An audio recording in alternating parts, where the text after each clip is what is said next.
Hari ini ada sebuah tema yang diberikan, temanya kemuliaan. Sesuatu yang saudara dan saya didesain untuk tidak bisa menghandle kemuliaan lama-lama. Saudara dan saya ini bukan orang yang bisa handle dan memanajemen sebuah pujian, sebuah promosi, sebuah berkat, sebuah bahkan cinta dari orang-orang sekitar kita, dari kekaguman banyak orang. Karena setiap urapan yang Tuhan beri, seringkali jiwa dan kemanusiaan kita ini tidak bisa handle itu sehingga tahu-tahu rubuh. Sehingga pondasi kemanusiaan kita ini tidak akan mampu berhadapan dengan berkat lama-lama, gak bisa.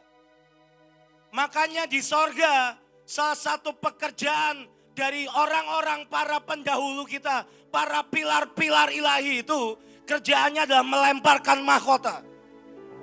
Makanya kita ini dengan berkat kebanyakan dikit gak mungkin gak goyang. Dan itu yang Tuhan ingin kerjakan hari ini. Sebuah kemuliaan. Tapi saya mau mengingatkan Bapak, Ibu, Saudara dan saya. Kita ini didesain. Tubuh kita ini dengan semua dosa dan semua di dalamnya. Semua kecenderungan, semua pengejaran, semua nafsu, semua alasan, semua keletihan, semua kemanusiaan. Bahkan semua intelektual kita tidak akan bisa mengenali Allah yang ilahi. Dia tidak bisa didekati dengan kepala, dengan sistem, dengan pengetahuan. Sehingga waktu kemuliaan itu turun, yang bobot kekudusannya begitu rupa, bobot anugerah yang tidak terkatakan itu begitu rupa, agape yang bergeraknya, cara dia memilih orang-orang yang paling najis dan hina, itu tidak akan pernah masuk di pikiran kita. Nah, saya mau langsung cepat saja. Saya tahu Tuhan akan lakukan sesuatu. Sekian hari terakhir saya berdoa untuk apa yang dikerjakan hari ini. Karena awalnya tahu-tahu Tuhan tunjukkan sesuatu bahwa ada, boleh PPT-nya nanti dulu. Karena tahu-tahu waktu saya berdoa, ada seperti waktu Yakub ketemu Tuhan di Yabok. Itu ada seperti dua buah benteng. Kalau terjemahannya itu two camps, tapi yang saya lihat ini bukan cuman kemah, sudah upgrade. Jadi seperti benteng dan bahkan tampaknya seperti istana. Yang dari sorga dan kita disatukan, tahu. Dan akhirnya dari sekian waktu sebelum itu saya punya pertanyaan yang cukup besar di kepala dan saya renungkan sekian minggu ini. Saya tanya dalam hati saya tanya ke Tuhan, saya tanya ke beberapa orang. Siapakah orang-orang yang bisa menggabungkan dua kemuliaan dari dua masa dan tetap bisa berhasil? Contoh, saudara, kemuliaan dari dua masa yang digabungkan dan berhasil. Tapi yang saya lihat, ini contoh-contoh yang dari sering saya lihat banyak gagalnya. Elia punya kemuliaan, Elisa punya kemuliaan. Dan generasi selanjutnya ada Gehasi yang bahkan tidak bisa handle satu kemuliaan dari Elisa sama sekali. Hilang. Maafkan saya. Ada kemuliaan dari kemah Musa. Ada kemuliaan dari kemah Daud. Dan orang ketiga yang melanjutkan itu, yang namanya Salomo, harusnya Yejija. Harusnya dia menggabungkan dua kemuliaan itu dan hilang. Dan pertanyaan yang paling besar di batin saya yang cukup mengganggu adalah, terus Tuhan, kalau kami harus menggabungkan antara kegerakan roh, Pentakosta pertama dan kedua, gimana caranya? Karena yang saya lihat, mereka yang berusaha menggabungkan atau bahkan tidak sadar harusnya menggabungkan itu, mereka nggak bisa, nggak nangkep. Bahkan kalaupun mereka terima itu, karena itu perjanjian harus turun. Semua yang di dalam dirinya sekali lagi kemuliaan itu turun begitu rupa, nggak bisa handle, ambruk.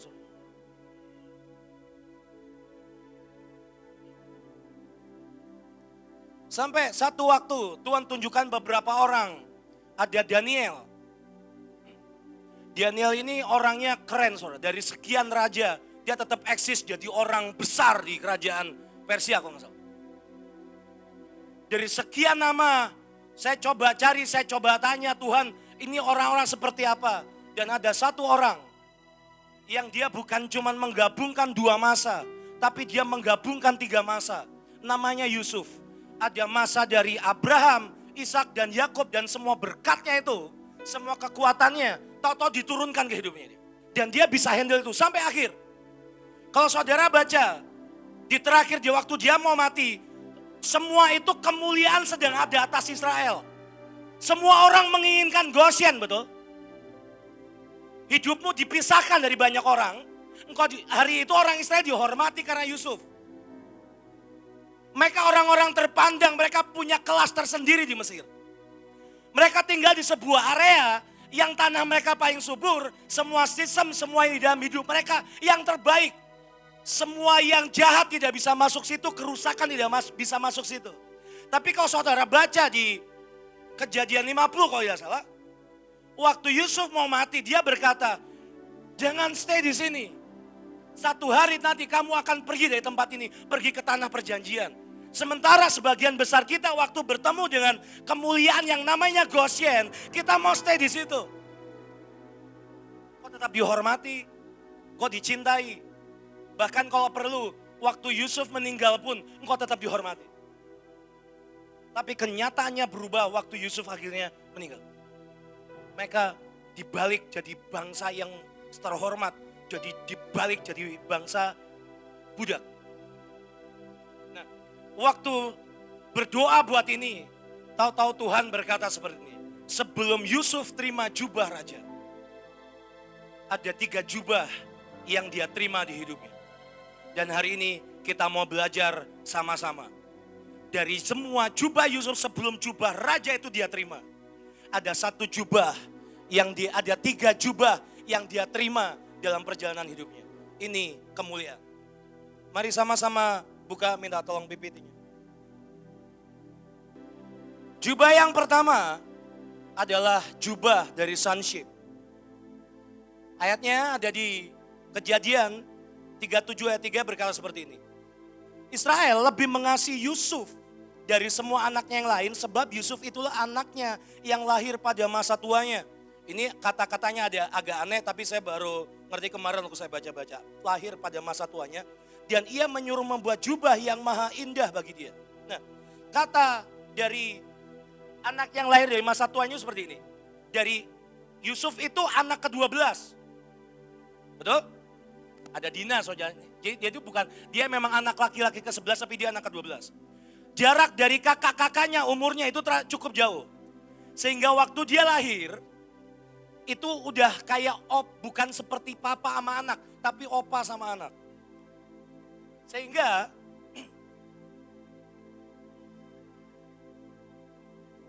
Sehingga dia terima kasih yang beda. Kalau saudara nanya, Leo kenapa bukan Benyamin yang jadi anak kesayangan? Karena Benyamin itu lahir waktu lahir mamanya meninggal. Dan itu tiap kali lihat Benyamin, Yakub itu perih hatinya. Ada ninggalkan bekas luka. Ya kamu lahir, mama meninggal. Tetap Yusuf yang terutama. Nah, saya mau selanjutnya. Apa itu Coat of Sonship? Coat of Sonship atau jubah anak itu adalah pemberian dari ayahmu. Sebuah pemberian karena cinta, sebuah pemberian karena perkenanan. Waktu Yusuf terima jubah ini, dia diperlakukan berbeda dari semua anak-anaknya. Dia diperlakukan berbeda, dia terima yang berbeda. Sesuatu yang kita sangat inginkan dan kita sangat suka. Siapa yang mau dibedakan dari siapapun di muka bumi ini? Oke? Semua sangat ingin diperlakukan berbeda, diperlakukan spesial. Tapi kalau saudara baca di Kejadian di ayat selanjutnya. Hari itu sejak dia terima mimpi itu. Hidupnya, omongannya itu sejujurnya luar biasa. Ini anak songong. Saya mengenal kata songong dengan luar biasa kenal, saudara. Karena seringkali diucapkan di depan muka saya oleh beliau-beliau ini di depan saya. Ini anak songong. Dan dia begitu terima jubah ini, saya ketahui balik yang tadi aja. Begitu dia terima jubah ini, jubah yang maha indah seperti yang saya pakai. Sejujurnya, di dalam jiwanya kepancing semua keinginan untuk apa? Show off. Saudara jangan pikir pakai jubah ini mudah. Pertama kali saya pakai jubah ini semua pemimpin melirik saya.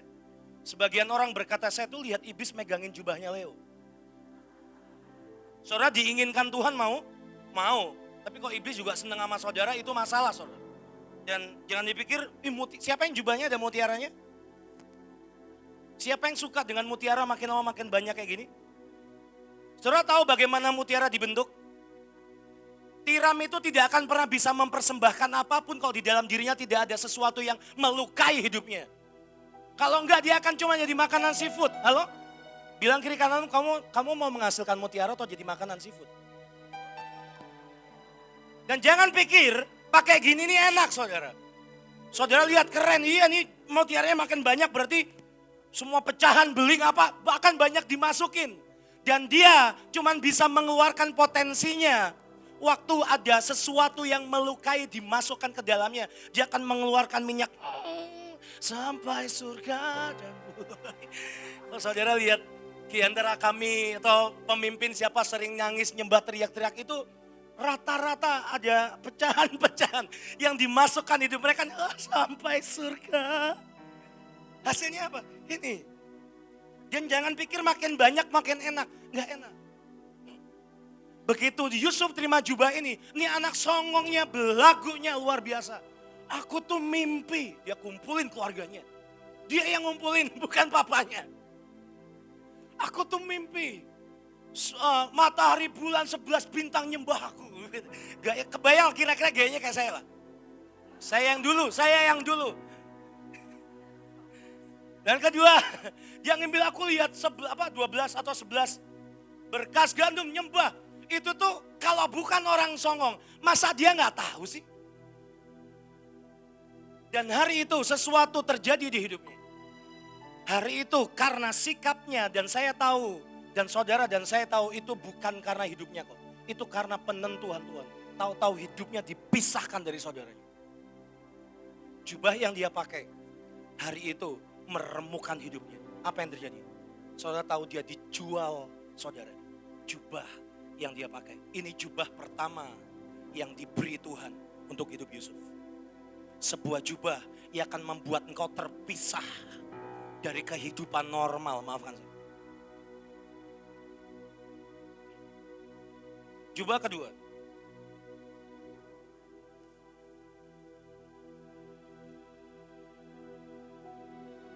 Mari buka di Kejadian 39.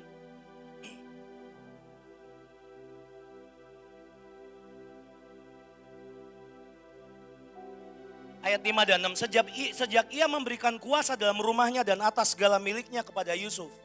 Tuhan memberkati rumah orang Mesir itu karena Yusuf. Sehingga berkat Tuhan ada atas segala miliknya baik yang di rumah maupun yang di ladang. Segala miliknya diserahkannya pada kekuasaan Yusuf dan dengan bantuan Yusuf ia tidak usah lagi dengan mengatur apapun selain dari makanannya sendiri. Ayat 11 dan sampai 18. Pada suatu hari masuklah Yusuf ke dalam rumah untuk melakukan pekerjaannya, sedang dari seisi rumah itu seorang pun tidak ada di rumah. Lalu perempuan itu memegang baju Yusuf. Saudara garis bawah kata baju yang dipakai Yusuf itu. Sambil berkata, marilah tidur dengan aku, tetapi Yusuf meninggalkan bajunya, sekali lagi kata baju yang sama, di tangan perempuan itu dan bawa. Ketika dilihat perempuan itu bahwa Yusuf meninggalkan bajunya dalam tangannya dan telah lari keluar, dipanggilnyalah seisi rumah itu, lalu katanya kepada mereka, lihatlah dibawanya kemari. Saudara tahu kata selanjutnya, saya gak mau lama-lama. Hari itu ada satu jubah. Next. Ada satu jubah yang namanya jubah penghambaan. Jubah yang ini diberikan oleh Potifar melalui hidup Potifar. Nah, ada sesuatu kalau saudara baca di ayat yang tadi, yang pertama. Sejak dia diberi jubah itu, tuannya yang diberkati.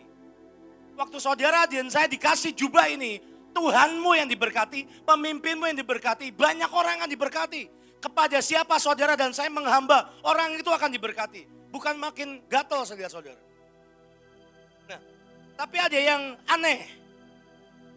Kata baju atau jubah di situ dari terjemahannya itu pakai kata beget dari bahasa Ibrani. Saudara tahu mau artinya itu tuh? Artinya pengkhianatan atau penipuan. Itu jubah. Saudara mau tahu seperti apa hidup Yusuf? Dipakein jubah yang bisa mendorong dia untuk melakukan pengkhianatan, penipuan, mengambil sebuah. Saudara tahu itu jubah kehambaan. Kalau dia membiarkan Potifar melepas itu, dia sedang membiarkan dirinya, menaruh dirinya satu level sama dengan tuannya. Halo? Halo? Kalau dia membiarkan jubah itu dilepas dan ujungnya intinya dia tidur dan jatuh dengan istri Potifar, dia sedang mengangkat dirinya naik selevel sama Potifar. Dan kehambaan itu hilang. Saudara tahu ini jubah apa? Ini jubah penyucian dan pengabdian. Hari itu hidupnya ditimbang begitu rupa. Percayalah saudara, buat orang-orang seperti saya, gak mudah ya cewek cakep, percayalah. Sekalian, dari tadi diajak pengakuan, nanti saya akan cerita. Ya tadi kita kan kalau saudara lihat di tempat lain, semua orang saling kasih ginju tebel-tebel, bedak tebel-tebel, potongan rambut sebagus-bagusnya, biar kelihatan shalom, haleluya, haleluya. Pokoknya kelihatan rohani di sini enggak saudara. Tanggung soalnya. Udah sering kalau saudara berusaha tutupin dirimu, jeleknya itu dibongkar sama ibu. Atau siapapun yang pemimpin saudara atau bongkar saudara udahlah. Nah, hari itu orang ini punya sebuah kesempatan yang saudara dan saya tahu itu jubah bisa membuat dia naik tanpa persetujuan Tuhan. Atau engkau lebih memilih menanggalkan itu dan kau lari. Larinya dalam arti engkau tidak membiarkan dirimu naik di selevel dengan pemimpin. Itu jubah kedua. Saya mau lanjut jubah ketiga biar cepat. Di Kejadian 39 ayat 21 dan 23, tetapi Tuhan menyertai Yusuf dan melimpahkan kasih setianya kepadanya dan membuat Yusuf kesayangan bagi kepala penjara itu. Sebab itu kepala penjara mempercayakan semua tahanan dalam penjara itu kepada Yusuf dan segala pekerjaan yang harus dilakukan di situ. Dialah yang mengurusnya dan kepala penjara tidak mencampuri segala yang dipercayakan kepada Yusuf karena Tuhan menyertai dia dan apa yang dikerjakannya dibuat Tuhan berhasil. Oke, 41 ayat 14. Kemudian Firaun menyuruh memanggil Yusuf. Segeralah ia dikeluarkan dari tutupan. Ia bercukur dan berganti pakaian. Lalu pergi menghadap Firaun. Dan sejak hari itu, saya pengen next. Ini jubah yang ketiga. Ini artinya adalah prisoner of the spirit coat. Ini jubah tawanan roh. Apa yang ada di situ? Ini jubah yang diberikan oleh kepala penjara. Sebuah level yang baru dari sebuah jubah yang membuat hidupnya sekali lagi ditaruh tempat yang paling bawah saudara. Itu tempat kalau saudara baca dia dikeluarkan dari sebuah lobang. Lobang tempat penjara itu paling bawah. Karena dia ditaruh di tempat tahanan khusus tahanannya raja. Itu tahanan politik yang gak mungkin keluar. Kalau tahanan kejahatan akan ada satu waktu keluar setelah hukuman selesai. Tapi ini tahanan raja sehingga dia ditaruh tempat yang paling dalam. Dan hari itu karena apa yang Yusuf sudah buat, dia bisa mengartikan mimpi, dia dipanggil raja. Dan ayatnya berkata, di situ dia disuruh bersiap, bercukur, dan akhirnya dia dikenakan sebuah pakaian. Pakaiannya aneh, dia bukan jubah, tapi sesuatu yang berkata, yang membuat dia presentable. Indonesianya enaknya apa ya? Jubah yang membuat dia cukup layak dan pantas lah untuk ngadep raja. Nah, ini jubah yang membuat orang itu cukup pantas ngadep Tuhan. Dan yang keren adalah ini adalah jubah pendudukan dan penyatuan dengan roh Tuhan. Kenapa? Menjadi tawanan roh itu tidak akan pernah mudah. Dan saya nggak mau lama-lama. Di ayat selanjutnya, boleh next. Di Kejadian 41 ayat 38 sampai 42, ini jubah terakhir yang diberikan. Ini jubah keempat, jubah raja-raja. Lalu berkatalah Firaun kepada para pegawainya, mungkinkah kita mendapat orang seperti ini, seorang yang penuh dengan roh Allah? Kata Firaun kepada Yusuf, oleh karena Allah telah memberitahukan semuanya ini kepadamu, tidaklah ada orang yang demikian berakal budi dan bijaksana seperti engkau. Engkaulah menjadi kuasa atas istanaku, dan kepada perintahmu seluruh rakyatku akan taat. Hanya tahta inilah kelebihanku daripadamu. Selanjutnya Firaun berkata kepada Yusuf, dengan ini aku melantik engkau menjadi kuasa atas seluruh tanah Mesir. Sesudah itu Firaun menanggalkan cincin meterainya dari jarinya dan mengenakan pada jari Yusuf. Next, dipakai-kannya kepada Yusuf pakaian daripada kain halus dan digantungkannya kalung emas pada lehernya. Next, ini jubah raja. Ini jubah yang diberikan oleh raja, ini jubah kuasa, jubah kemuliaan, jubah tanggung jawab, dan jubah keberhasilan. Next, saya pengen saudara lihat ada satu ayat. Ini berkat untuk Yusuf. Dari sebelum jubah raja itu diberikan, sebelum jubah kemuliaan itu diberikan, sekali lagi ada 3 jubah yang mendahului menjadi pelapis di dalamnya. Nah, ayatnya di Kejadian 49. Ayat 22 sampai 26, Yusuf ada seperti pohon buah-buahan yang muda, pohon buah-buahan yang muda pada mata air. Dahan-dahannya naik mengatasi tembok, walaupun pemanah-pemanah telah mengusiknya, memanahnya dan menyerbunya. Namun panahnya tetap kokoh dan lengan tangannya tinggal lihat oleh pertolongan yang maha kuat pelindung Yakub. Oleh sebab gembalanya gunung batu Israel, oleh Allahmu, Allah ayahmu yang menolong engkau, dan oleh Allah yang maha kuasa yang akan memberkati engkau dengan berkat dari langit di atas, dengan berkat samudera raya yang letaknya di bawah, dengan berkat buah dada dan kandungan. Perhatikan ini, berkat ayahmu melebihi berkat gunung-gunung yang sejak dahulu. Kata-kata itu keren. Ya, ini yang paling sedap di bukit-bukit yang berabad-abad. Semuanya itu akan turun ke atas kepala Yusuf, ke atas batu kepala orang yang teristimewa di antara saudara-saudaranya. Di terjemahan Amplified bilang ini, the blessings of your fathers on you. Berkat-berkat dari ayahmu itu akan melebihi, akan jauh lebih great, besar dari semua blessing dari para pendahulu. Di situ disebut Abraham dan Ishak dan Yakub. Saudara tutup Alkitab.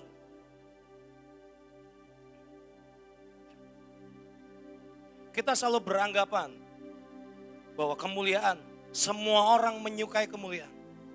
Tapi kemuliaan yang sejati bukan waktu saya nyanyi dan Tuhan hadir. Kemuliaan sejati waktu satu demi satu mutiara harus dibuat. Kemuliaan sejati adalah waktu memberi diri, membiarkan. Saudara jangan pikir dibentak, buin, dibentak siapapun. Dari kecil saya sudah sering dibentak, jadi udah sangat biasa. Enggak biasa-biasa juga sih sebenarnya. Tapi percayalah, kejelekanmu dibuka di depan umum, itu enggak enak. Sebagian dari saudara menghindari itu. Karena buat saudara itu bukan kemuliaan, tapi engkau dipermalukan. Kadangkala ada muncul sebuah perasaan, kenapa sih kalau kejelekan saya dibuka-buka dan banyak orang, teman-teman atau siapapun yang lain dibiarin aja. Kalau saudara pikir itu bukan kemuliaan, kemuliaan yang sesungguhnya adalah waktu dosa dan kesalahan saya itu dibentangkan depan umum. Bukan waktu saya nyanyi dan Tuhan turun, itu bukan kemuliaan buat saya.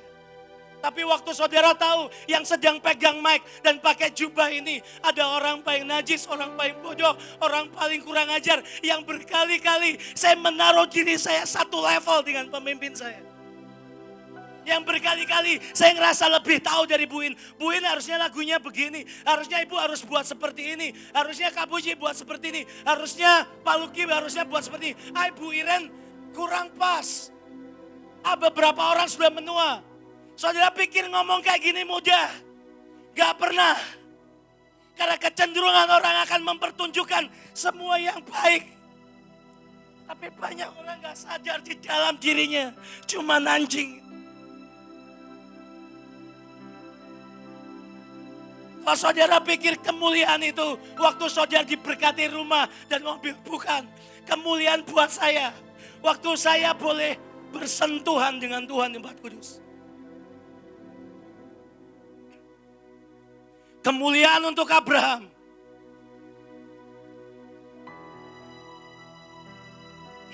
Ada waktu dia harus taruh Ishak di Gunung Moria.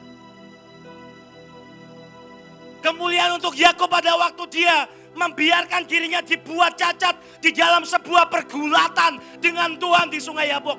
Tinggal selesai setelah perjumpaan ilahi, cacat.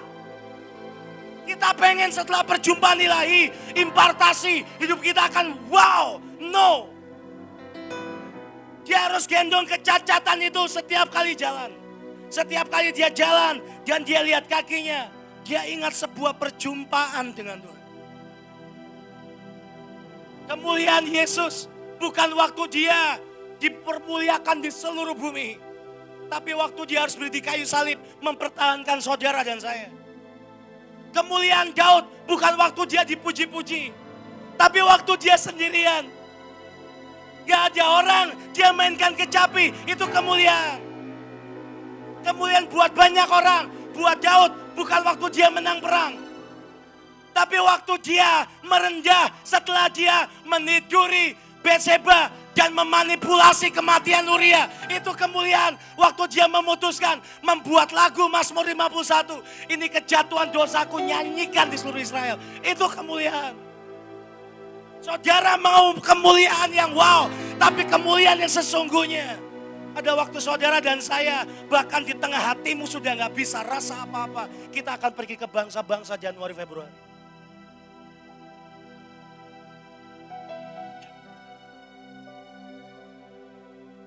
Kemuliaan Maria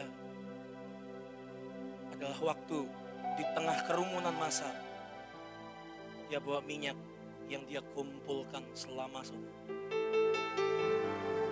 semua kekotorannya. Hari itu dia menghampiri tata kasih karunia dan dia hampiri itu kemuliaan. Hari ini kita akan doa, sekali lagi saya akan ajak saudara nyembah sekali, minta izin. Kita akan saudara bawa hidup, bawa bangsa. Ketika anugerah dan hineni. 3 jubah yang Yusuf terima sebelum jubah raja itu bukan jubah yang mudah. Tanpa 3 jubah itu, mati orang ini. Tapi hari itu dia berhasil menyatukan apa yang Abraham, Ishak dan Yakub punya. Bukan cuma 2 kemuliaan, tapi 3 kemuliaan dijadikan satu. Saya mau bicara seperti ini. Saudara yang sadar sampai hari ini, kau itu hidup karena anugerah. Sampai hari ini kau jangan jatuh bangun dalam berzina, berlutut tempatmu. Khusus engkau yang sampai hari ini jatuh bangun dalam perjinahan berlutut tempatmu. Saya gak ajak kau berdiri. Kau yang sampai hari ini kau masih jatuh bangun dalam kemarahan, berlutut. Engkau yang hari ini bahkan kau sudah hampir gak punya iman di hidup, berlutut.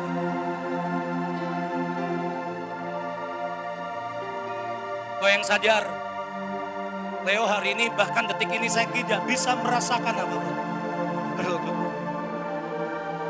Sudah waktunya kita menghampiri tahta kasih karunia itu sekali lagi. Sudah waktunya kita menghampiri tahta kasih karunia itu sekali lagi. Mungkin 3 jubah itu akan mengoyakkan diri saudara sekali lagi. Atau bahkan mungkin saudara dan saya sedang di antara 3 jubah itu. Tuhan berkata, sebelum kemuliaan turun, izinkan 3 jubahku yang ini memperlengkapi hidupku. Karena kemuliaan yang sesungguhnya bukan waktu jawaban doa diberikan. Tapi waktu kita ngerti, kita ini orang yang paling gak layak di sini.